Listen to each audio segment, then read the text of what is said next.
Patient है IVF का। तो पहले तो सबसे शुरू की बात मैं ये बता दूं कि आईवीएफ जो है एक बहुत ही नॉर्मल सा प्रोसीजर है, और जिनको बच्चा नहीं होता है, ये कोई बीमारी नहीं है बच्चा नहीं होना।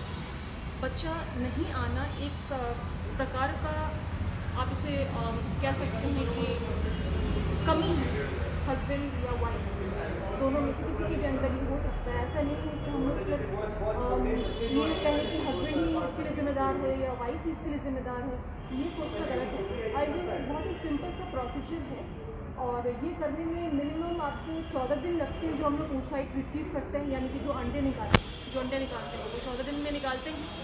और उसके बाद 1 मंथ का गैप देते हैं। 2 तरह के जो ट्रांसफ़र्स होते हैं, फ्रोज़न या फिर फ्रेश।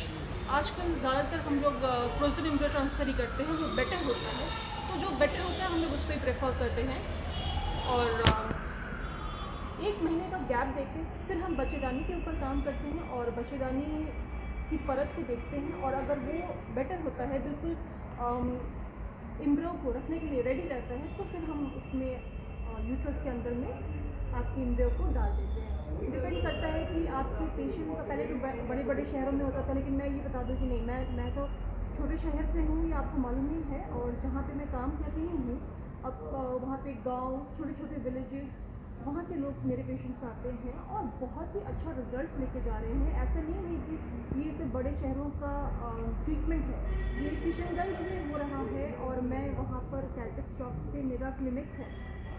फ़िलहाल मेरा नर्सिंग होम भी बन चुका है, बहुत जल्द इसकी ओपनिंग भी है, तो बहुत जल्द हम लोग इसको वहाँ पे भी स्टार्ट कर रहे हैं। And I do it there.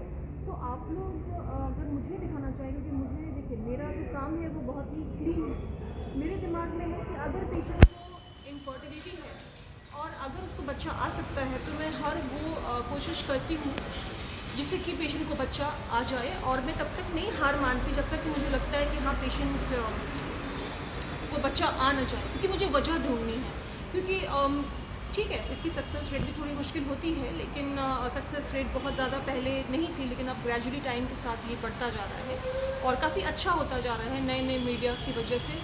आपका कोई और सवाल हो तो हाँ, वो अगर उसकी एज ज़्यादा है मरीज़ की, तो हमें फिर फीमेल के जो एग्स हैं उसको लेके थोड़ा सा सोचना पड़ता है। अगर फीमेल के एग्स में कुछ प्रॉब्लम है तो हम लोग फिर डोनर oocyte भी प्रेफर करते हैं, लेकिन पेशेंट को सारा कुछ समझा के, अगर हस्बैंड के सीमेन में कोई प्रॉब्लम है तो फिर उसको हम लोग एक्सप्लेन करके उसको इक्सी द्वारा, जो एक प्रक्रिया होती है सुई के द्वारा, जो आप अपने जो स्पर्म्स होते हैं, अगर वो उनकी मोटिलिटी अच्छी नहीं है, उनके काउंट अच्छा नहीं है, तो उसको भी बाईपास करने का एक और तरीका हमारे पास है, हम वो भी कर सकते हैं। इन तरीक़ों से आप आराम से बच्चा पा सकते हैं, और माँ नहीं बनना कोई अब सोचने की बात नहीं है। आप आराम से माँ बाप कपल्स बन सकते हैं। मैंने जैसे बता दिया कि इसके लिए आपको बहुत ज़्यादा 6-6 महीने 1-1 साल बाहर जाके सब काम वाम छोड़ के रहने की ज़रूरत नहीं। बहुत ही छोटे से शहर में, किशनगंज में ये हो रहा है, मैं कर रही हूँ। और आप वहाँ पर, मेरे पास लोग दिल्ली, कलकत्ता और मालदा, बड़े बड़े जगहों से, दूर जगहों से, पटना से, बहुत जगह से मेरे पास आते हैं। इनफैक्ट बाहर से भी आते हैं, दुबई, कतर, वहाँ के पेशेंट्स भी मैंने आईवीएफ किया है और अच्छे रिजल्ट्स भी मिल रहे हैं। और बहुतों की प्रेगनेंसी डिलीवर हो चुकी है, बहुतों की प्रेगनेंसी चल रही है।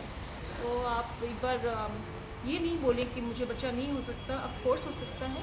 और आईवीएफ इसके लिए मुझे लगता है कि बेस्ट उपाय है और बेस्ट ट्रीटमेंट ऑफ़र करूँगी मैं। तो आईवीएफ, ये नहीं कि डायरेक्टली हम आईवीएफ करते हैं, हम समटाइम्स, जैसे मैं पहले देखती हूँ, इन्वेस्टिगेट करूँगी ना, अगर आपका पेशेंट को मुझे लगेगा कि मेडिसिन से ट्रीटमेंट हो सकता है तो हम मेडिसिन से भी ट्राई करते हैं। लेकिन आपके केस में मुझे लगता है कि आईवीएफ करना बेटर होगा, बिकॉज एक ड्यूरेशन ऑफ मैरिज, एक एज और एक इन्वेस्टिगेट जो हम लोग करते हैं हार्मोन्स के थ्रू, उसमें भी पता चल जाता है कि कितनी कैपेबिलिटी रह गई है। तो आपके केस में आईवीएफ करना बेटर होगा, और कौन सा मोड होगा वो भी मैंने समझा दिया।